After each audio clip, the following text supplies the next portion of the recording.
बॉलीवुड में कई ऐसे स्टार हुए हैं जिनका नाम तो बहुत हुआ, लेकिन उनकी जिंदगी बहुत ट्रेजिक रही।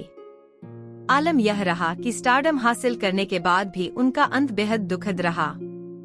इन्हीं में से एक है वीरा सुंदर सिंह, जिन्हें लोग प्रिया राजवंश के नाम से जानते थे।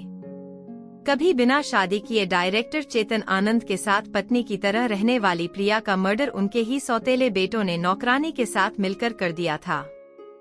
उस वक्त प्रिया ने प्यार के लिए संसार ही छोड़ दिया था। Born 30 December 1936, Shimla. Died 27 March 2000, age 63 years, Juhu, Mumbai. Parents Sundar Singh. Siblings Kamaljeet, Padamjeet Singh. Partner Chetan Anand. Priya Rajvansh का जन्म 1937 में शिमला में हुआ था।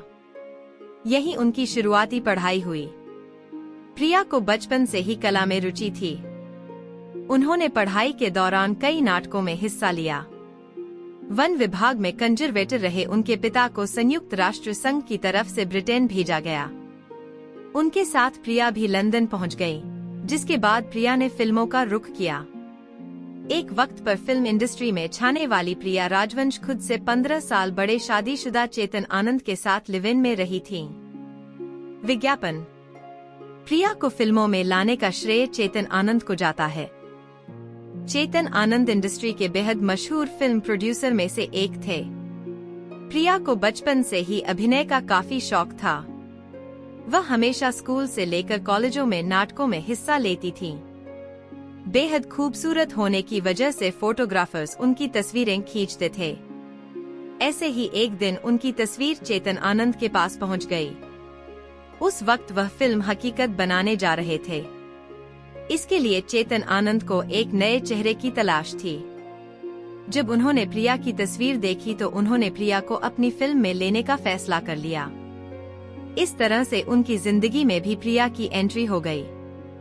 चेतन आनंद की शादी उमा से हुई थी, लेकिन उमा और उनके रिश्ते कभी अच्छे नहीं रहे। ऐसे में जब प्रिया उनकी जिंदगी में आई तो उनसे चेतन की नजदीकी ज्यादा बढ़ गई।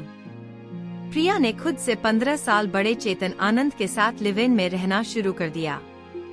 प्रिया एक पत्नी की तरह चेतन आनंद का पूरा ख्याल रखती थी। ऐसे में चेतन आनंद ने भी अपनी जायदाद का एक हिस्सा प्रिया के नाम कर दिया था। चेतन आनंद का निधन 1997 में हो गया था।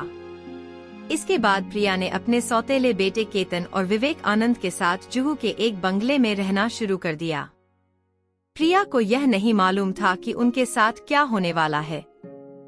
प्रिया की लाश इसी बंगले में 27 मार्च 2000 के दिन मिली थी। जांच पड़ताल के बाद पता लगा कि दोनों बेटों ने घर के नौकरों के साथ मिलकर प्रिया का हत्या की थी।